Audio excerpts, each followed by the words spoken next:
guys, welcome to another read aloud of Percy Jackson. Last time we were reading, they got to an abandoned water park, and they saw the shield that was put, like it was right on top of a seat that had been like all decorated, and they could see mirrors all around. And so Grover stayed outside, like to make watch, and Percy and Annabeth went down to get the shield. But as soon as they came to get the shield, and they went here because Ares, the god of war, had asked them to do this, and then he would help them with the quest to go to the underworld. So they get there, he pulls up the shield, and just like that, they pull on something, and noise erupts all around.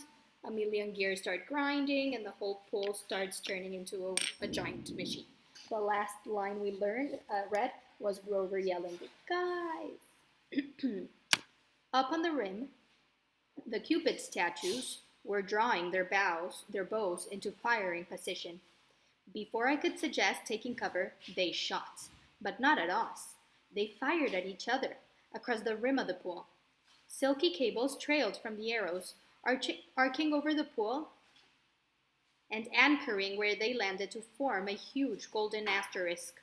Then, smaller metallic threads started weaving together magically between the main strands, making a net. "We have to get out," I said. "Duh," Annabeth said. I grabbed the shield and we ran, but going up the slope of the pool was not easy as going down. "Come on," Grover shouted. He was trying to hold open a section of the net for us, but whenever he touched it, the golden thread started to wrap around his hand. The Cupid's head popped open. Out came video cameras. Spotlights rose all around the pool, blinding us with illumination, and a loudspeaker voice boomed. "Live to Olympus in 1 minute, 59 seconds, 58. Hephaestus!" Annabeth screamed. "I'm so stupid. Edda is H. He made this trap to catch his wife with Ares. Now we're going to be broadcasted live to Olympus and look like absolute fools." We'd almost made it to the rim when the row of the mirrors opened like hatches and 1,000 tiny metallic things poured out. Annabeth screamed. It was an army of wind-up creepy crawlies, bronze gear bodies, spindly legs, little pincer mouths, all scuttling towards us in a wave of clacking, whirring metal. "Spiders!" Annabeth said. "Spah!" I've never seen her like this before. She fell backwards in terror and almost got overwhelmed by the spider robots before I pulled her up and dragged her back towards the boat. I think this will be me. The things were coming out from all around the rim now, millions of them, flooding towards the center of the pool, completely surrounding us. I told myself they probably weren't programmed to kill, just coral us and bite us and make us look stupid. Then again, this trap was meant for gods, and we weren't gods. Annabeth and I climbed into the boat. I started kicking away the spiders as they swarmed abroad. I yelled at Annabeth to help me, but she was too paralyzed to do much more than scream. 30, 29, called the loudspeaker. The spiders started spinning out strands of metal threads, trying to tie us down. The strands were easy enough to break at first, but there were so many of them, and the spiders just kept coming. I kicked one away with Annabeth's leg,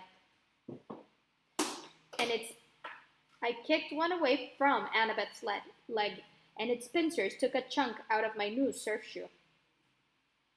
Grover hovered above the pool in his flying sneakers, trying to pull the net loose, but it wouldn't budge. "Think," I told myself. "Think."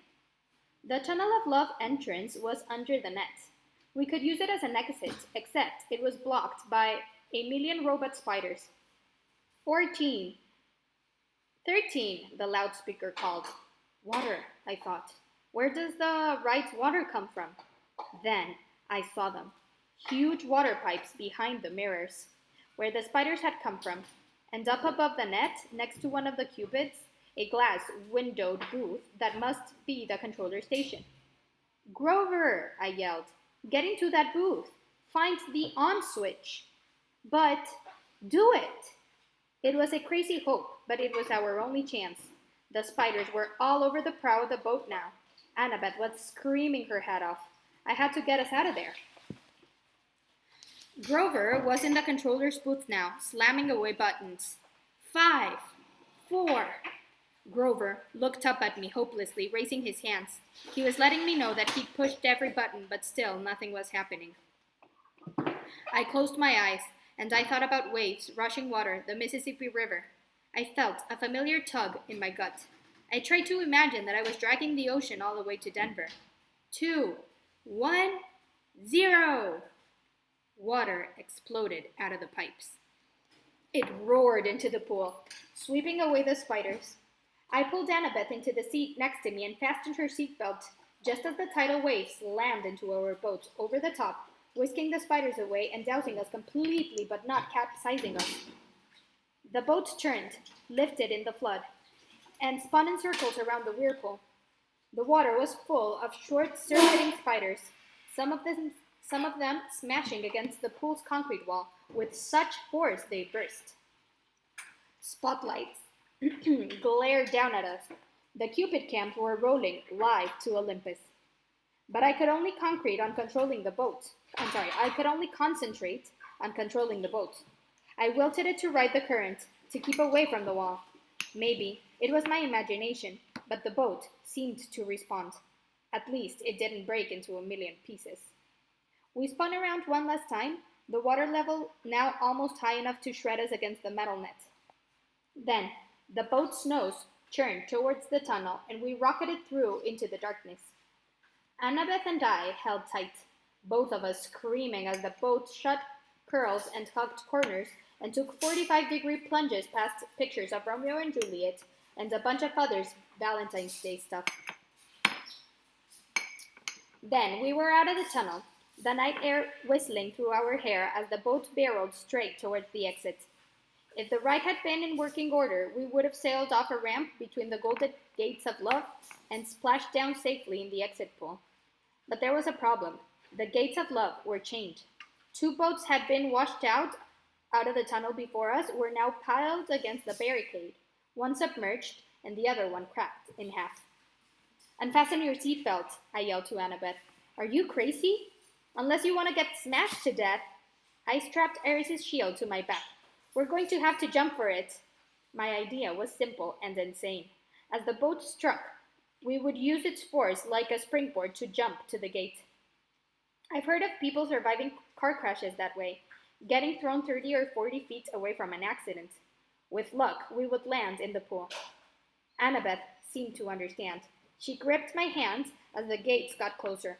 On my mark, I said. No, on my mark. What? Simple physics, she yelled. Force times the trajectory angle? Fine, I shouted. On your mark. She hesitated, and then yelled, now! Crack! Annabeth was right.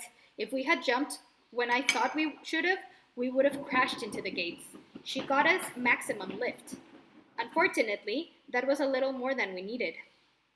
Our boat smashed into a pile-up, and we were thrown into the air, straight over the gates, over the pool, and down towards the solid asphalt. Something grabbed me from behind. Annabeth yelled, ouch! Grover! In midair, he had grabbed me by the shirt and Annabeth by the arm and was trying to pull us out of a crash landing. But Annabeth and I had all the momentum. You're too heavy, Grover said. We're going down. We spiraled toward the ground, Grover doing his best to slow the fall.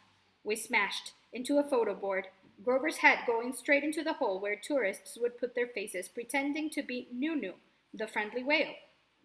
Annabeth and I tumbled to the ground, banged up but alive. Eris's shield was still on my arm.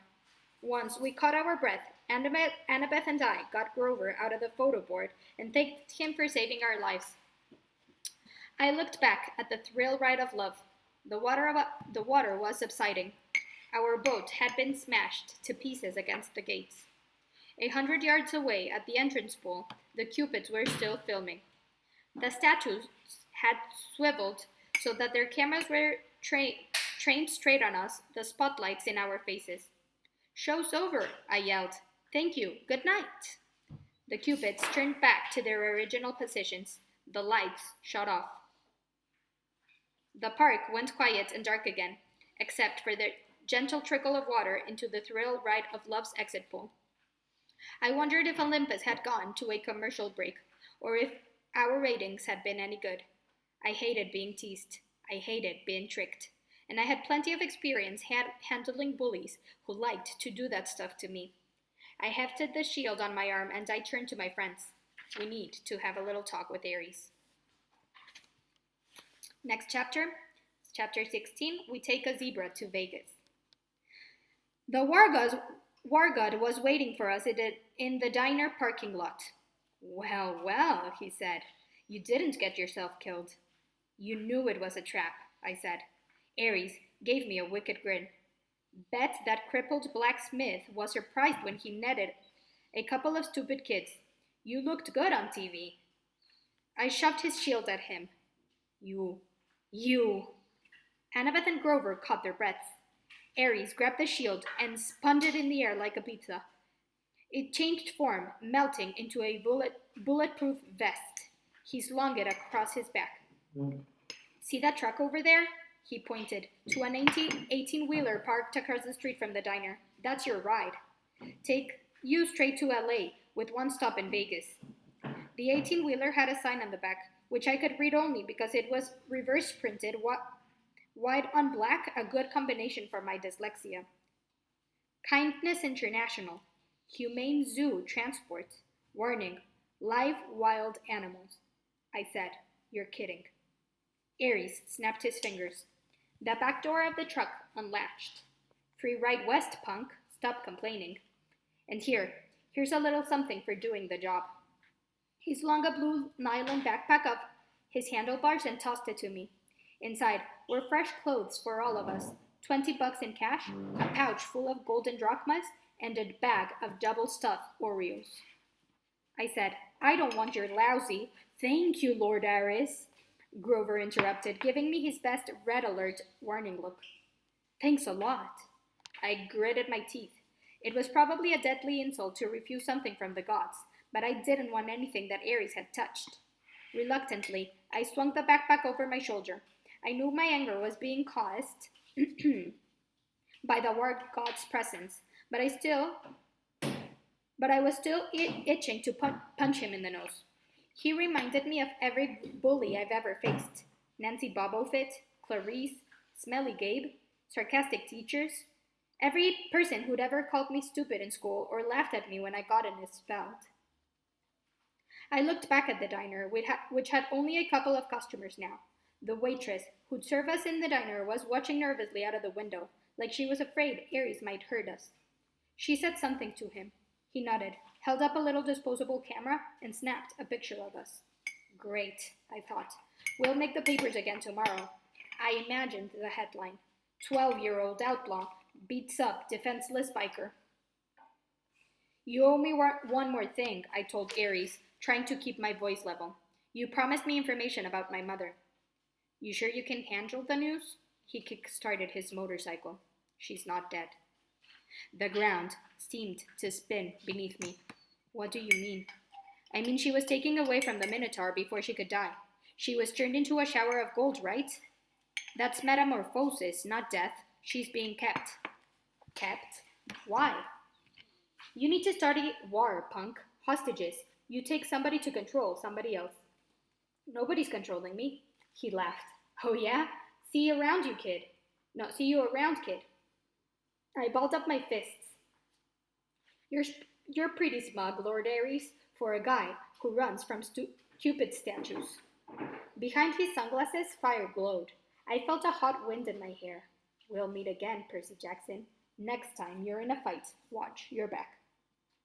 He revved his Harley and then roared off down Delancey Street. Annabeth said, That was not smart, Percy. I don't care.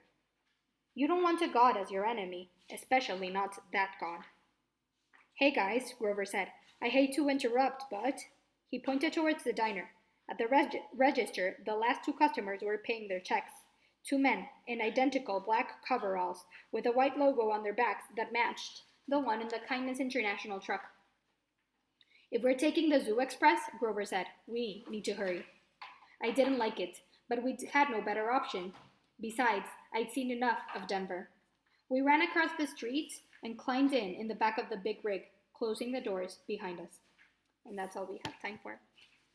See you on Thursday for another Read Aloud.